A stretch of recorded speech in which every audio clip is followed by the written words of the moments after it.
The final item of business today is a members' business debate on motion number 7869 in the name of Murdo Fraser on the future of medical research funding in Scotland remains strong. This debate will be concluded without any questions being put, and I would invite those members who wish to speak in the debate to press the request to speak buttons now, and I would invite Mr Murdo Fraser to open the debate. Mr Fraser, 7 minutes, please. Thank you, Deputy Presiding Officer. Can I start by thanking all members who signed my motion to allow it to be debated this evening, and welcome to the gallery visitors who have an interest in medical research and science. For 100 years, the Medical Research Council has played a vital role in the development of medical research.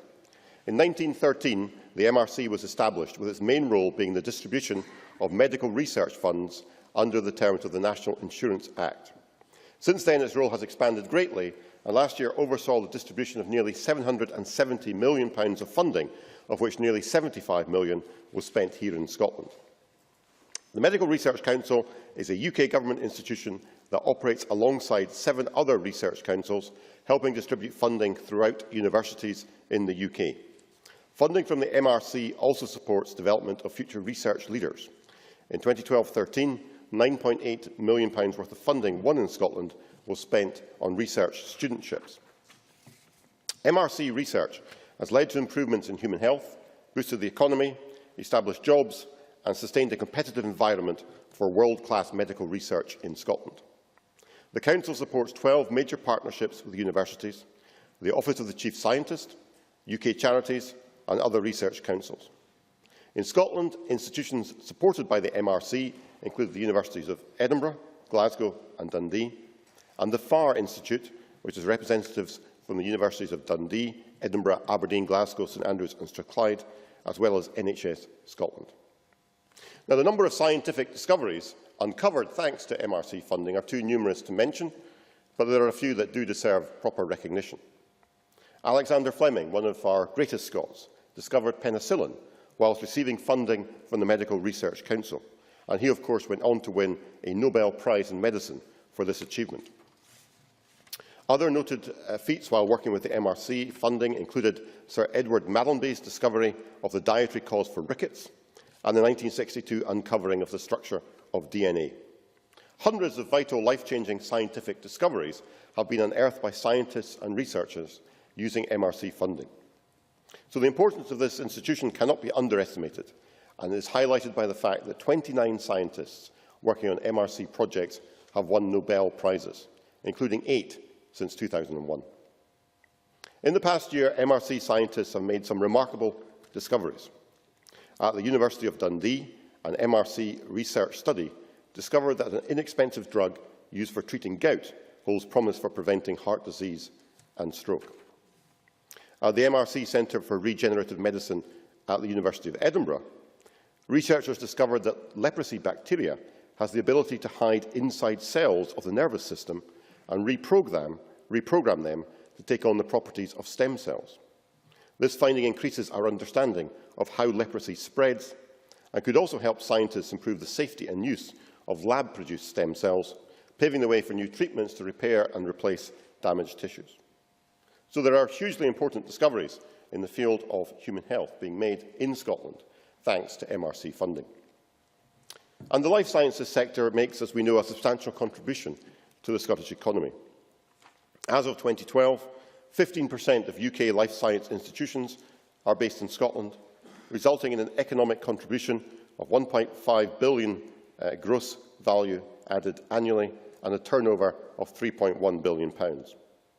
The MRC also collaborates with the private sector to commercialise research findings, secure income from patent royalties and create spin-out companies and well-paid jobs.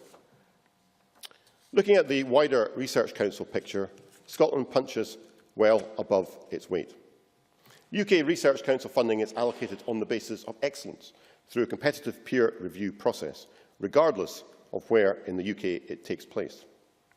As part of the UK, Scotland's well-developed and high-performing research base means that Scottish research institutions have traditionally performed strongly.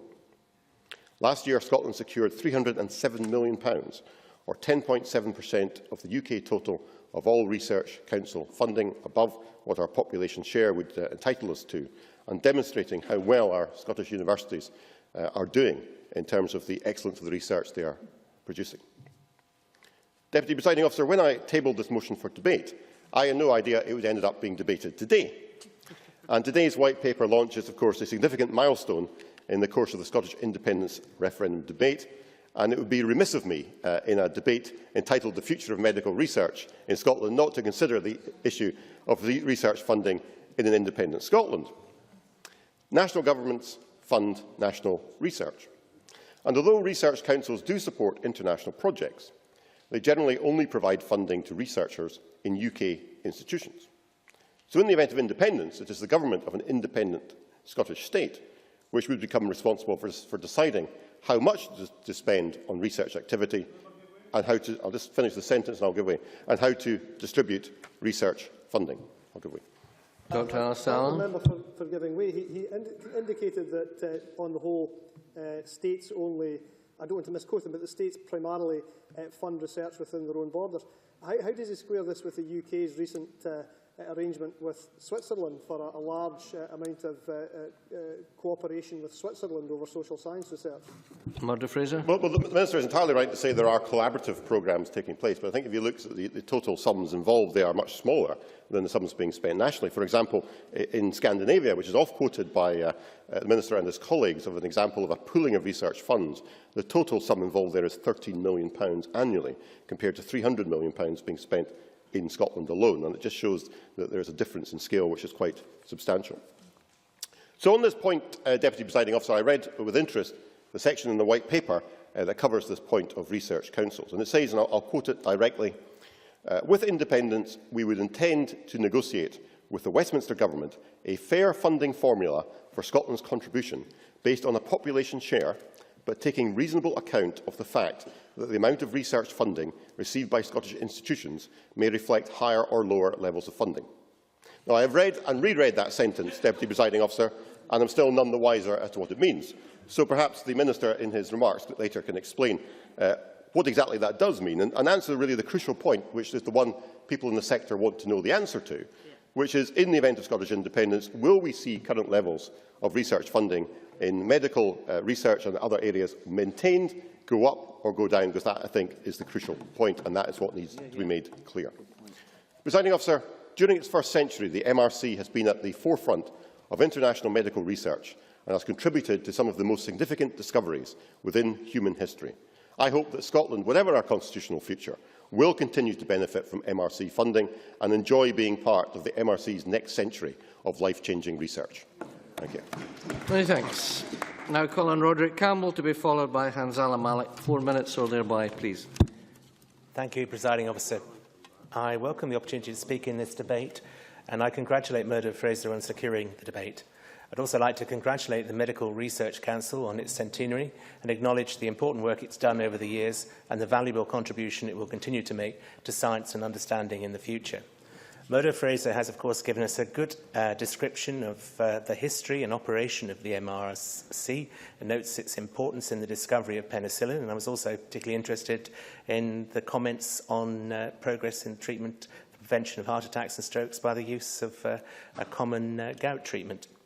The motion, of course, refers to, amongst other things, the University of St Andrews. As you all know, the University of St Andrews in my constituency is the oldest university in Scotland, currently celebrating its 600th anniversary. And it's achieved a world-class reputation, reputation achieved through the highest standards of teaching, student satisfaction and world-class research. Indeed, researchers at St Andrews have led world research in so many fields, science and humanities, for many, many years. And as we speak, researchers in the School of Biology at St Andrews are working with colleagues in India to develop the first vaccine against foot and mouth disease, an epidemic of which led to the mass slaughter of livestock only a few years ago, and which has cost our farming community in Scotland at large hundreds of millions of pounds in the last decade. And the hand and foot and mouth viral infection is particularly dangerous to young children. Therefore, progress towards a vaccine should be warmly welcomed. The medical school at St Andrews is highly respected and has produced countless celebrated alumni over the years, notwithstanding the fact that the university does not currently have the facilities to be an end-to-end teaching hospital. Edward Jenner, who pioneered the smallpox vaccine, Margaret Fairley, the first woman to hold a professorial position in Scotland in the early 20th century, are alumni. St Andrews has, of course, received MRC funding. 8 awards have been made since 2010, largely towards research in combating infection alongside genetics and the immune system. And as Murdo Fraser's motion highlights, St Andrews is receiving a £2.7 million package of ongoing support from the MRC and will be sharing £20 million of funding from the MRC towards the establishment of the Fire Institute, the Health Informatics Research Institute, which will see the collaboration of 19 universities across these islands, including 6 in Scotland. The Scottish effort will be coordinated from Dundee, just over the Tay Bridge from my own constituency, and a short journey from the University of St Andrews. I very much welcome the establishment of the Fire Institute and to the sharing of expertise along in the fields of health, social science and technology and medical areas. And I look forward to the establishment of the facilities and the organisational structure which will emerge. Presiding Officer, as the Fire Institute demonstrates, however, successful research depends on the cooperation of different institutes. However, I don't believe that research should be considered in purely national terms. Research can be carried out both nationally and internationally. National boundaries are no barrier to cooperation in the 21st century, when instantaneous communication and the sharing of data connects people in nearly every corner of the globe. Funding tends to move towards institutions with a record of success, as St Andrews demonstrates.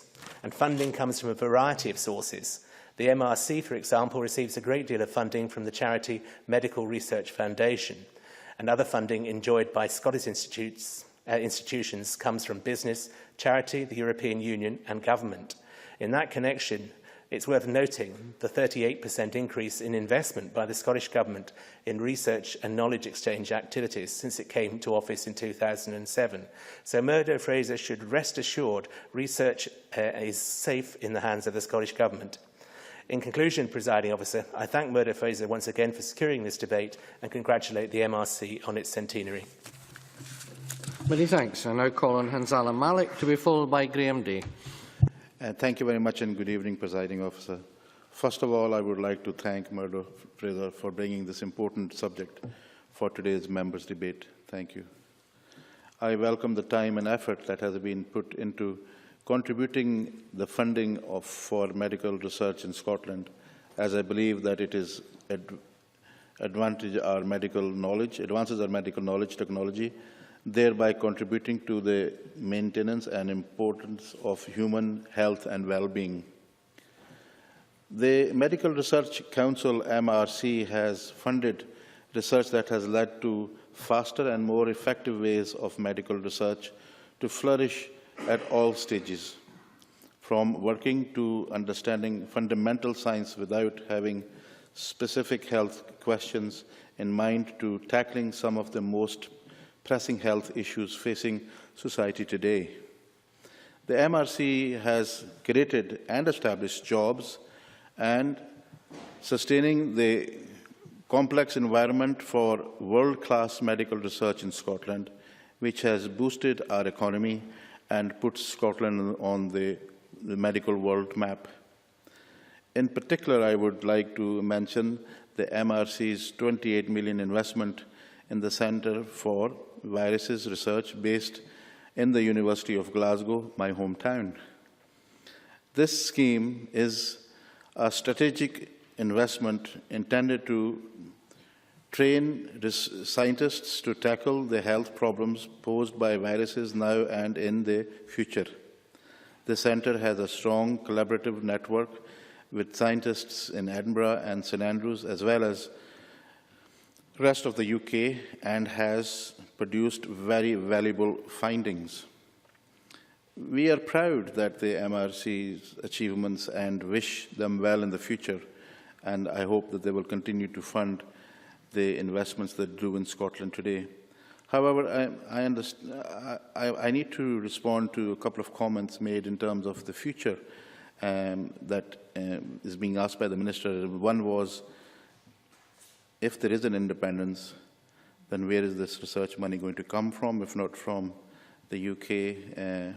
And also, if there isn't an independence, then he doesn't need to worry about it. But I'd be interested in the answer in either case, if he has the opportunity. Thank you very much. Thank you very much. Now call on Graham Day to be followed by Liz Smith. Thank you, Presiding Officer. Can I begin by congratulating the MRC for reaching its centenary? It's 100 years that the MRC can reflect upon with considerable pride, and it's a shared history, one of close collaboration between the nations of these islands, with a continuing post-independence future.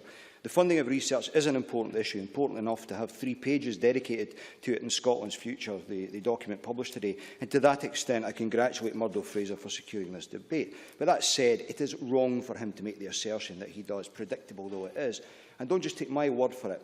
As University Scotland convener Professor Pete Downs has stated, the research and innovation collaborative ecosystem, and I quote, transcends all borders, and that it's in everyone's interest that what he termed this vigorous cross-border collaboration is supported to continue whatever the result of the referendum. And Tim O'Shea, Principal of Edinburgh University, has said there is no reason why any form of constitutional change should preclude participation in higher order research councils. And Professor Ian Diamond, Principal of Aberdeen University, stated, I can't see it's in the interest of anyone in the rest of the UK to want to exclude Scotland, nor is it in the interest of Scotland to be excluded from collaboration.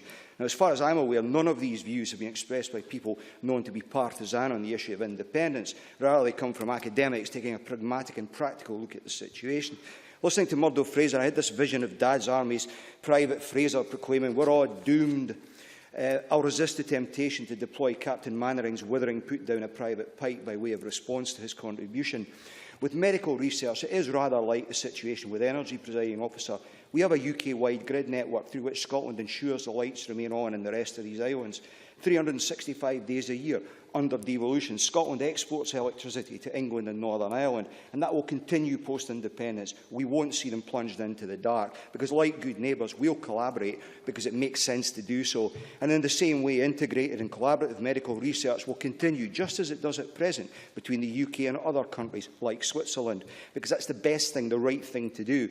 Is Murdo Fraser really predicting that those who've devoted their lives to finding cures for the debilitating or life-threatening conditions, that they would be party to undermining the quest for those cures just because Scotland has voted for independence? That's frankly daft. There will be a refreshed relationship, but generally speaking, in practical terms, little would change.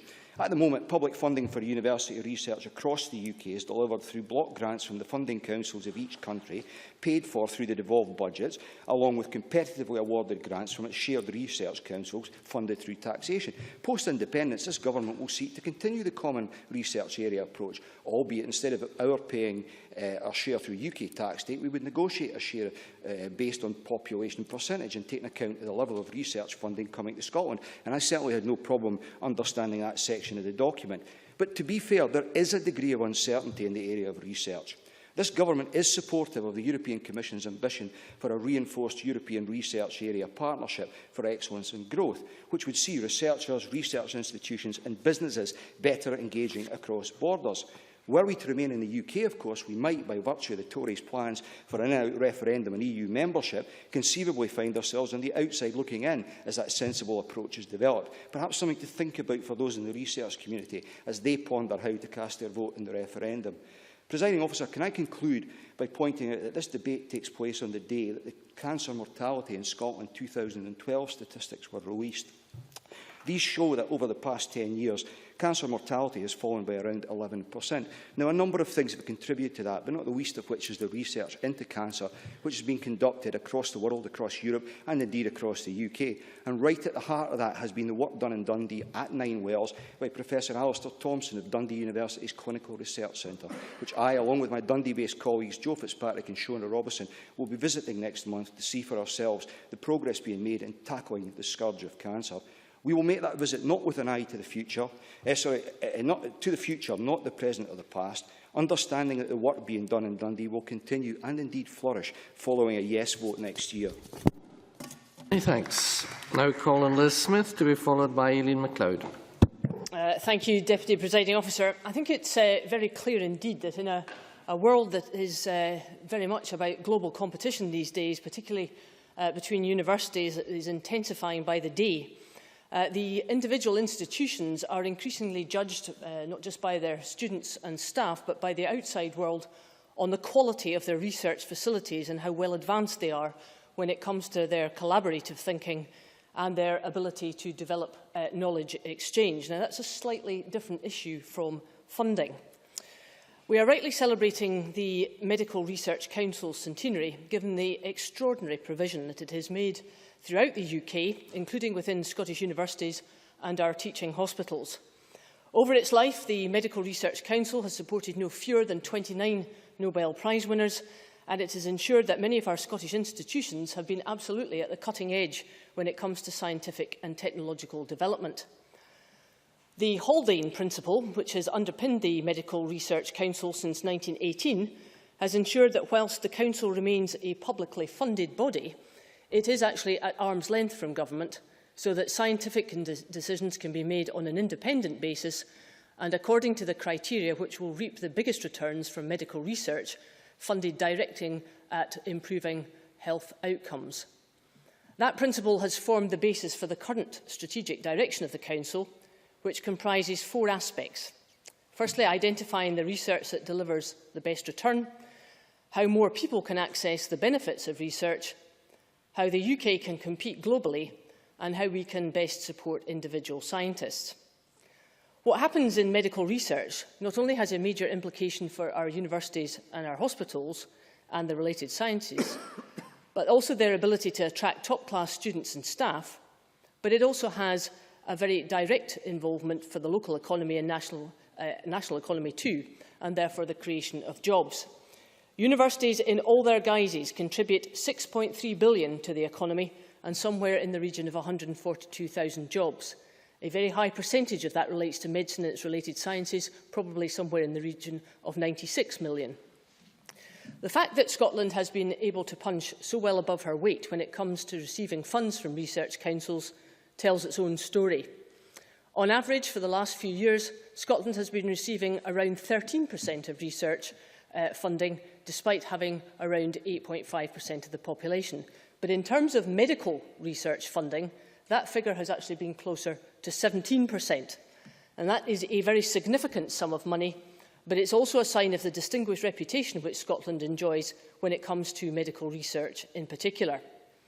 For 100 years, Scotland has been richly rewarded for its pioneering research in the name of outstanding medical scientists like Professor Sir David Lane, in the forefront of institutional developments, such as the £10 million new facility at Glasgow Southern Hospital, where we're leading the fight against diabetes, rheumatology and cardiovascular disease. That strength comes from the large and highly integrated UK research base, which has affordable sizes of economies of scale and the opportunity for collaboration across international boundaries. Now, it is a day when the Scottish Government has published its white paper, and the people of Scotland need to study the facts on both sides of the debate on a whole host of issues, and university research funding is just one of them. Will it be an independent Scotland or the UK that can better safeguard the future of university research investment and provide the greatest success for bodies like the Council? There have been academics last week, Professor Wolfe, the Director of Medical Research at Dundee University, who has thrown some doubt on an independent Scotland, but there are others who are saying that perhaps it would be better in an independent Scotland. The public have to make their judgment on that. That's what this debate is all about. But could I urge the Government to think very carefully about the implications of actual source of the funding? It's not just about collaboration and scientific investigation. It's about the actual funding. And I think we have to listen very carefully to what they are saying for where that money will come from.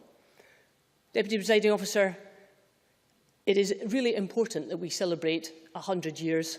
They have done a fantastic job. It's a very distinguished 100-year history. It's something that we have to celebrate, but it's also something which will continue to be the strongest building blocks for the future. Many thanks.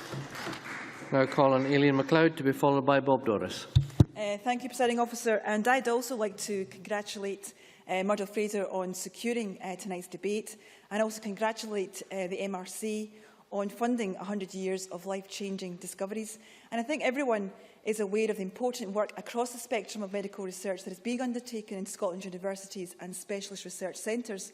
That work ranges from world-class, cutting-edge scientific research, such as that conducted by the Centre for Regenerative Medicine at Edinburgh University, to research that examines broader issues, such as the study of social and environmental influences on health, as is taking place in the Social and Public Health Sciences Unit based in Glasgow University. Now, these are but two examples of a range of outstanding medical research, and much of that work is funded by the public sector, and a significant proportion of which comes from the MRC. And of course, this funding, along with direct funding from the Scottish Government and from charitable organisations, not least the Wellcome Trust, is attracted to Scotland because of the world-class researchers who have chosen to live and work here in Scotland and utilise the world-class facilities that we have in and are able to attract to our universities and research centres. And as is noted in Murdo Fraser's motion, the funding figures in the area of medical research are impressive, and as in many other areas of intellectual and applied research, in the domain of medical research, Scotland's universities certainly do punch above their weight. Now, on a day that has seen the publication of the Scottish Government's comprehensive perspectives for Scotland under independence, like Murdo Fraser, it would be remiss of me not to respond to those who question the future of world-class medical research in our universities and research centres in an independent Scotland. Opponents of independence ask us to believe that this world-class research and our world-class researchers will simply cease to attract research awards from presently UK-wide research councils, including the MRC, the day after independence. That those research councils whose commitment is to fund the medical research most likely to deliver critical results and save lives will for some reason decide to turn their backs on some of the world's best researchers and research institutions, regardless of the costs this would impose upon those whose lives could be transformed by their work. And moreover, by doing so, would be opting to write off many years of investment in contributing to the excellence that these research centres now demonstrate. And this is simply not a credible argument and just doesn't stack up. Presiding Officer, research in all areas, I'd like to continue, sorry. Presiding Officer, research in all areas, and most certainly medical research, is about excellence and collaboration, and the best world-class research operates across boundaries, be they disciplinary, language, institutional or national. With independence, the Scottish Government will seek to maintain a common research area with the rest of the UK, including the shared research councils, access to facilities and peer review to the benefit of both Scotland and the rest of the UK. And crucially, it will do so to the benefit of those whose futures depend on the research undertaken in our universities, be they here in Scotland, further afield in the UK, among our EU partner countries, or indeed across continents as research increasingly becomes truly internationalised. And finally, Presiding Officer, my own view is that the most significant threat to the excellence of our university research in medicine, as in so many other areas, is not independence, but rather the increasingly restrictive immigration policy of the Westminster Tory-led government, and a policy that already is seriously undermining the ability of our universities and leading research institutes to attract world-class talent to Scotland to be able to pursue their research. That, and not independence, is the real threat to Scotland's research capacity. But I'd like to conclude by congratulating Murdo Fraser once again in bringing this issue forward for debate. I congratulate the MRC and the vital role that has played over the past 100 years, and I look forward to the next 100 years of the work of the Medical Research Council. Many thanks. Now call on Bob Doris, after which we move to the Minister for the closing speech. Thank you, Presiding Officer. Can I start, as others have done, in thanking Murdo Fraser for bringing this motion to the Chamber this afternoon, and also to congratulate, of course, the MRC on 100 years of a job well done, and I'm sure another 100 years to excel in what they do. I think it would be worthwhile to talk about the environment in Scotland under which the MRC operates. 5 of Scotland's higher education institutions in the top 200 institutions in the world. That's the equivalent of how Japan performs, with 2.5 times Scotland's population, and 7 of Scotland's universities in the top 50 worldwide. That places Scotland 50% above the average for research citations every year globally, and indeed we're ranked first relative to our GDP. That's a remarkable performance. So when I hear that MRC is giving Scotland approximately about 14% of monies available vis-à-vis 8.5% of the population. Clearly, that's based on the size of the research base that already exists in Scotland and the excellence that actually is there. It's not a pat in the head to Scotland. It's a tough fought, tough competed for and well-won research shilling that comes to Scotland in relation to that. Indeed, I was at the Science in Parliament event at Dynamic Earth just recently, and speaking just informally to some MRC people, they made it clear to me that they award based on excellence and potential for results and nothing else. I want to say a little about collaborative working, because those are the real opportunities, irrespective of Scotland's constitutional situation. I'd like to say a little bit more about the UK's extending collaborative work in that Swiss National Science Foundation partnership deal with the UK, which will mean that on one application form, Swiss institutions can get up to 30% of all research funding. I actually got a quote from Stephen Boyle, the gentleman in charge of the Research Council in the UK in relation to that. He said, opening up the national project funding to international co-investigations is a simple and effective way of encouraging such collaborations.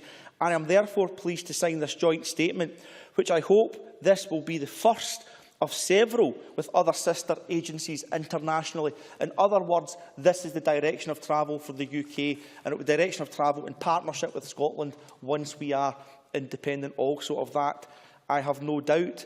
Also in terms of international collaborative working, the European Horizons 2020 project, up to £70 billion available for research and development. That requires, as a prerequisite to get that funding, 3 member nations of the European Union signing up to apply for that. Now, given the very close relationship, the partnership, collaborative work already ongoing between Scottish higher education institutions and other UK ones, that means with independence potentially, we only have to find one final partner to get a larger slice of that £70 billion R&D budget. That means with independence it could make it easier for research funding. Mr Malik, I'm not sure if I'll have time or not. If you wish. Yes, thank you. Thank you very much for taking the intervention. Malik. I think one of the things you're missing is we might not be in the European Union, and therefore we wouldn't qualify to have a partner. And that's an issue that... Bob Doris. I'm sorry, Mr Malik would rather play the politics than actually the fine work of the MRC. Could I just point out the only danger to Scotland's membership of the European Union is staying in a UK that might be leaving it, because no one has suggested that an independent Scotland would be, unless Mr Malik is that lone voice to suggest that, because no one else has actually suggested that. Let me tell you a huge opportunity for the MRC going forward, and that would be the loosening of the restrictive visas policy within the UK. Now, that's one way of doing it, but there's no sign of that happening just now. I'm sure an independent Scotland would take a much more proactive view. And, Presiding Officer, one final thing in relation to that. Both myself and Mr Malik were in Kurdistan during the summer. Whilst I was in Kurdistan, I met the Minister for Health in Kurdistan. He tells me that that Minister for Health was unable to get a visa to come to the UK. His civil servants were unable to get visas. And as a result, Kurdistan have actually signed a partnership deal with Germany in terms of medicine advancement and the training of doctors with a European Union partner. So MRC, I'm sure, could have sealed the deal in relation to that, but restrictive policies with practices at a UK level made that not happen. This is not a debate about independence, Presiding Officer, but I merely point out to Murdo Fraser and others that the MRC will revel in the additional possibilities and potential with independence, and I look forward to that happening in the very near future. Many thanks. And we now move to closing speech from the Minister, Dr Alistair Allen. 7 minutes or thereby, Minister.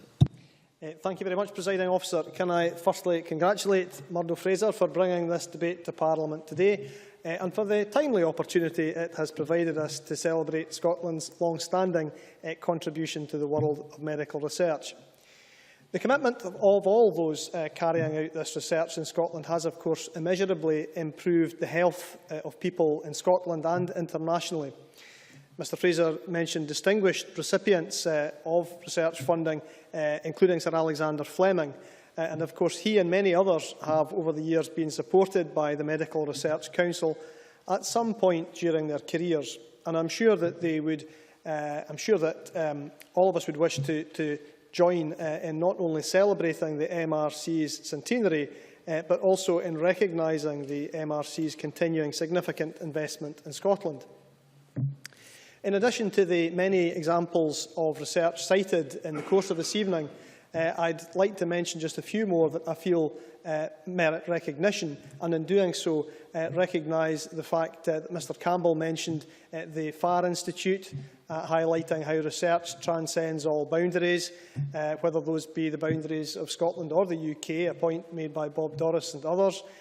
And it's also worth adding as well, in terms of a few examples of successful research in Scotland, invidious to pick out a few, but the Chief Scientist Office within the Scottish Government enjoys an enduring and productive partnership with MRC.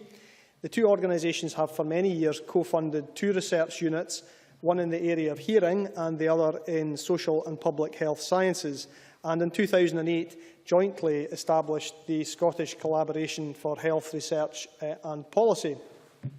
And of course, the current MRC Chief Executive Officer, Professor Sir John Saville, was also the Scottish Government Health Directorate's Chief Scientist in recent years. Beyond these close collaborations, we also recognise the success of the 9 additional MRC-funded centres and institutes across Scotland, including the Protein Phosphorylation Unit in Dundee, the Centre for Virus Research in Glasgow, and the Centre for Regenerative Medicine, which has already, I think, been mentioned, in Edinburgh, which hosts an impressive 7 MRC-funded centres.